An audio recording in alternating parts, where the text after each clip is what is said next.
Boa noite. Começa aqui mais um Canal Livre e no programa de hoje nós voltamos a discutir um assunto lá de controverso, as cotas raciais. Em discussão no Senado, o projeto prevê a reserva de vagas para negros, pardos e índios, divide os especialistas e não é consenso nem mesmo entre militantes do movimento negro. Mas afinal, quais são os prós, os contras das chamadas ações afirmativas nessa matéria? O que mostram as experiências já adotadas em algumas universidades brasileiras? Que lições tirar dos exemplos de outros países, em outros tempos inclusive? Bom, para discutir esse assunto que é abrasivo, ouvimos especialistas com as mais variadas posições sobre o tema. E também recebemos aqui no estúdio o sociólogo Demétrio Magnoli, que acaba de lançar o livro Uma Gota de Sangue, um estudo realmente minucioso sobre a evolução do conceito racial no Brasil e no mundo. Participam da entrevista os jornalistas Fernando Mitre e Antônio Teles. Antes, porém, um pequeno retrato deste tema que vai continuar gerando muita polêmica entre nós. O assunto é polêmico. Um projeto em discussão no Senado Federal propõe a adoção de cotas sociais e raciais para o acesso a universidades e escolas técnicas federais em todo o país. Em linhas gerais, o projeto estabelece uma reserva de 50% das vagas destas instituições para alunos que tenham cursado o ensino médio em escolas da rede pública. Metade destas vagas, ou 25% do total, seria destinada a estudantes com renda familiar per capita de até um salário mínimo e meio. O ponto mais polêmico, no entanto, é o que cria as subcotas raciais. O texto prevê que o total de vagas destinadas às cotas deve ser distribuído entre negros, pardos e índios, na mesma proporção destas etnias em cada estado do país. Na prática, algumas universidades brasileiras, como a UNB e a Federal de São Carlos, no interior de São Paulo, já adotam algum tipo de cota e seus responsáveis comemoram os resultados. Mas o recorte racial previsto no projeto divide as opiniões de especialistas. O problema de instaurar uma política de cotas é que isso significa começar identificando cada um de nós segundo a raça a qual ele ou ela, enfim, pertence. Em princípio, o que a gente quer é uma sociedade onde isso seja absolutamente indiferente. Uma tímida tentativa de reparar o imenso crime coletivo que nós cometemos aqui no Brasil contra os africanos e os afrodescendentes pela escravização. Foi esta polêmica que levou o sociólogo Demétrio Magnoli a fazer uma pesquisa histórica para investigar as raízes das medidas afirmativas. O trabalho resultou no recém-lançado Uma Gota de Sangue, uma análise meticulosa da evolução do conceito racial pelo mundo. Professor Magnoli, ao Barack Obama é atribuída a metáfora de uma gota única de sangue, ele que se define como um mestiço. O que se pode entender por uma gota de sangue, que é o título do seu livro? Uma gota de sangue, o título que eu escolhi, vem da regra da gota de sangue única que foi adotada nos Estados Unidos no final do século XIX, início do século XX, para se implantar as leis de segregação racial no país. Quando você adota leis raciais, você precisa definir exatamente a que raça pertence cada um. Como não existem raças na espécie humana, você precisa criar um sistema arbitrário para a definição racial das pessoas. E nos Estados Unidos esse sistema foi adotado finalmente numa lei da Virgínia, do estado da Virgínia, que acabou se tornando um modelo para as leis dos outros estados, pela qual a existência de um ancestral não branco tornava a pessoa um não branco, no caso que se um negro. Né? Então, essa é a regra da gota de sangue única que vai aparecer em outros sistemas raciais no mundo. Na África do Sul, o apartheid usou regras desse tipo para definir a raça das pessoas. Né? Coloque sempre aspas na raça aí, quando eu falo disso.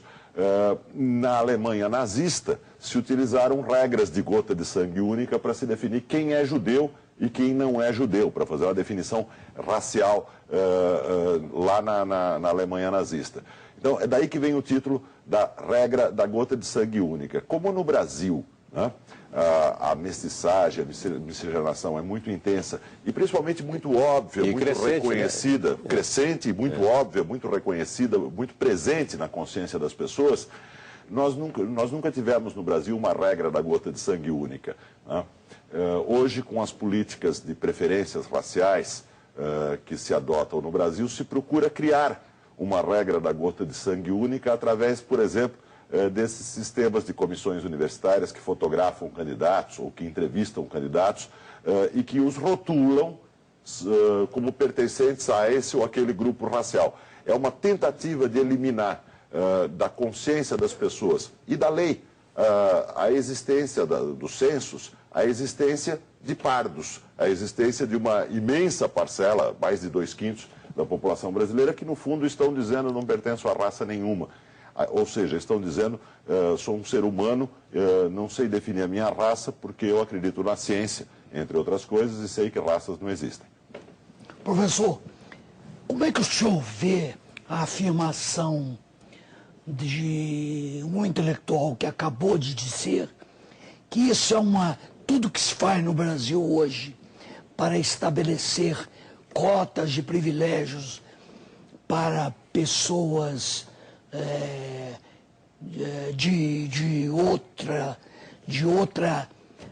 característica racial, talvez usando aspas também, seria uma reparação pelo imenso crime que se cometeu historicamente com essas pessoas? Como é que o senhor enxerga a declaração, uma afirmação dessa natureza? Bom, feita agora pelo professor Comparato. Pelo professor Comparato. Há dois erros muito evidentes e graves nisso. Um erro de natureza histórica, porque essa declaração é uma proposta de leitura da história como uma história racial. Ou seja, é uma proposta de que se revise a história do Brasil e se defina que a escravidão e o tráfico de escravos foram atos de uma raça, da raça branca, contra uma outra raça, que é a raça negra. Então é toda uma visão da história como um conflito de raças, quando na verdade a escravidão e o tráfico de escravos não foram atos raciais, foram atos ligados a um sistema mercantil colonial que associava elites da Europa, da América e da África para a escravização de seres humanos. Também da África. Também na África. Reinos africanos sobreviviam da escravização e da venda de escravos de africanos para traficantes brasileiros, luso-brasileiros, europeus, diversos. Quer dizer, elites da África, do Brasil e da Europa participam de um sistema no qual se escraviza seres humanos não em função da cor da sua pele, mas da economia. Mas em função da economia, da disponibilidade, e da política de reinos africanos que vivem disso e de um sistema de comércio e de tráfico que rende bastante dinheiro. Professor? Com isso eu quero dizer que o primeiro erro é imaginar a história como uma história de raças, né? E o segundo grave erro é imaginar que você dividir os brasileiros atuais segundo critérios raciais significa fazer alguma coisa para descendentes de escravos. Ora, os candidatos que se declaram negros ou que são definidos como negros na universidade não são necessariamente descendentes. Mas só entende culpados e, portanto, se houve um crime hediondo, o professor Comparato está querendo dizer que há culpados e inocentes. Veja, na verdade essa proposta diz o seguinte, os brasileiros brancos são culpados pela escravidão e pelo tráfico de escravos no passado e, portanto, agora eles pagarão uma reparação. Na prática, isso significa o seguinte, alunos de cor branca são definidos como representantes dos escravistas do passado. E se diz a essa pequena parcela de jovens da cor errada que eles devem pagar cor errada. A cor errada, a cor branca, né? Sim. Que eles devem pagar Cor culpada. a cor culpada, mas que esses jovens, né? Então, deixa eu dizer melhor, pessoas idosas, como o professor Comparato, dizem que uma minoria de jovens de cor branca devem pagar um pecado nacional do século XIX.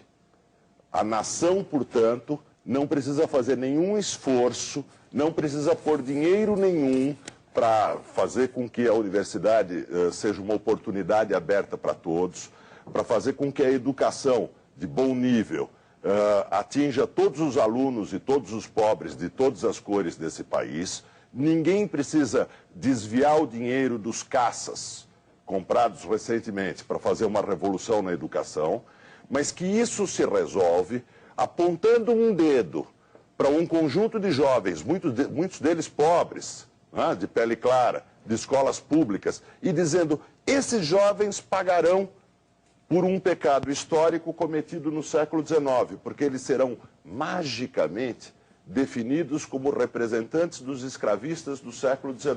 Herdeiros do E outros jovens que às vezes são alunos das mesmas escolas públicas que eles serão definidos magicamente como representantes dos escravos do século XIX.